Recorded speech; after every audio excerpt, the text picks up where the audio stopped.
Hey, it's Mike. It is March 15th, and I'm here with my P90X2 60-day check-in.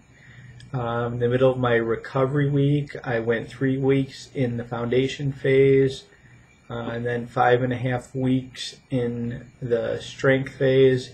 I needed a break. It coincided with my kids' spring break, so it was a perfect time to take a little time off. My right elbow has been needing it for a while. I think it's from doing a little too much in some of the tricep kickbacks. But after a few days of resting it, there's no more pain in it, so I'm sure by the end of the recovery week I'll be in great shape. I've loved the strength phase so far. I would say base and back is definitely one of my favorite workouts. I like how it combines all of the jumping and keeping your heart rate up and then switching over and doing pull-ups, which as a big weakness of mine also gets the heart really moving. So that's a great workout for me. I've enjoyed the other ones too. In a lot of ways they're very similar to what you do in P90X, but they're also very different. All the instability, all the medicine ball work, the stability ball work, embarrassing yourself when you're watching your video recaps and you're falling off the stability ball or practically smashing your face into the medicine ball. But you know, that's what it's about.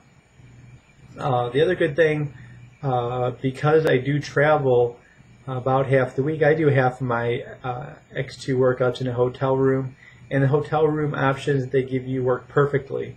I do travel with a stability ball and a mini foam roller, which I substitute for the medicine balls. So, but I only bring bands, and no problem getting it done. And it's a heck of a workout. Some of the moves are a little harder, or not as, I think, efficient as they could be with dumbbells. But you gotta do what you can to try to stay fit while you're on the road. One thing I did want to touch on today are some of the unplanned costs of this workout. And I was talking with a friend about my fitness journey so far, and the topic of cost came up. A lot of people feel that maybe $120, $150 is a lot for a workout program. I know personally I used to spend over $100 a month for me and my wife to go to a gym, and I didn't get any results out of it. Spent time talking, not really knowing what I was doing, throwing a little bit of weight around, but definitely not getting any results out of it. So, $120, $150 for a 90-day program that I can use for the rest of my life certainly seems like a good investment to me. But back to my topic, again, the unplanned cost of fitness. Specifically, I'm talking about having to buy new clothes. Back in June of 2010, the realization hit me that I had gotten a little bigger than I had wanted to be. Got back from a vacation, looked at the pictures, didn't recognize the guy in the pictures. At that point, I was pushing, I was about 215 pounds on my 5'9" frame, and I was pushing the limits of a 34-inch waist pants. And that's even those pants, I don't know if you've seen them, they have a little bit of kind of secret hidden elastic to give you some wiggle room in them. I immediately started eating less, doing smaller portions, nothing very scientific. I dropped about 15 pounds, and clothes got more comfortable. But that is when I started Power 90. The Power 90 workouts, although I wasn't working out super hard, they got me moving. I kept up with kind of my own meal plan, and I got down to 180, 185 pounds or so. By then, my 34-inch waists were perfectly comfortable. I had a little bit of room in them, at which point I changed jobs. I got out on the road traveling, and I bounced back up about 10, 12 pounds. So I was in the 190, 195 range. So I started to get back to the edge of my pants again a little bit. They started to get a little tighter. and that's when I found Insanity. Insanity really got me going with the motivation. The whole mental side of it clicked, and I found myself wanting to fuel my body better.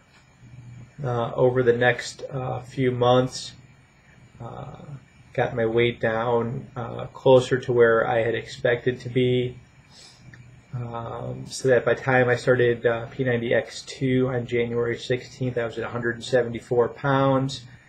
Very comfortable in my clothes. Actually, they were starting to fall off a little bit, especially all those 34s that I had, and some of the large shirts that I had worn just looked silly on me at that point.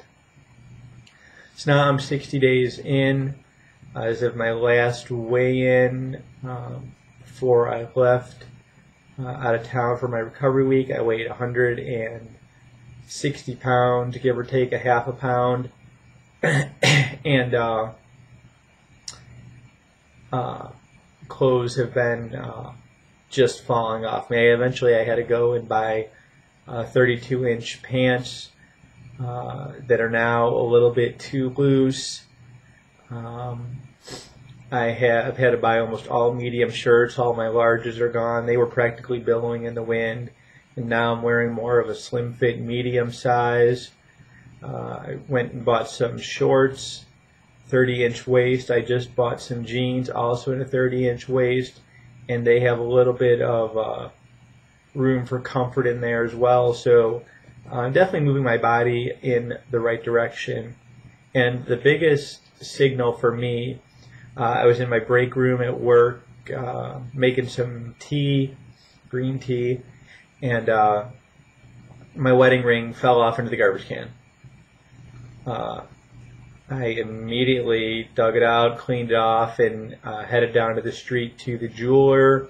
I had to get it resized. It went from a size 10 ring to a size 8. The size 10 ring I got when I got married nearly 8 years ago, and I know I wasn't anywhere near my peak weight, but definitely several pounds above where I am now.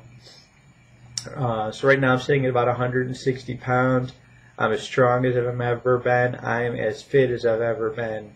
I'm as slim as I've ever been, and I've never felt better. Some people I know when I started X2 said this program doesn't work. I'm proof that the results are happening. They're going to keep happening. I'm psyched for the next 30 days getting into the performance phase and the PAP workouts. I'm going to keep bringing it every day, and I will check back with you in a little bit. Bring it.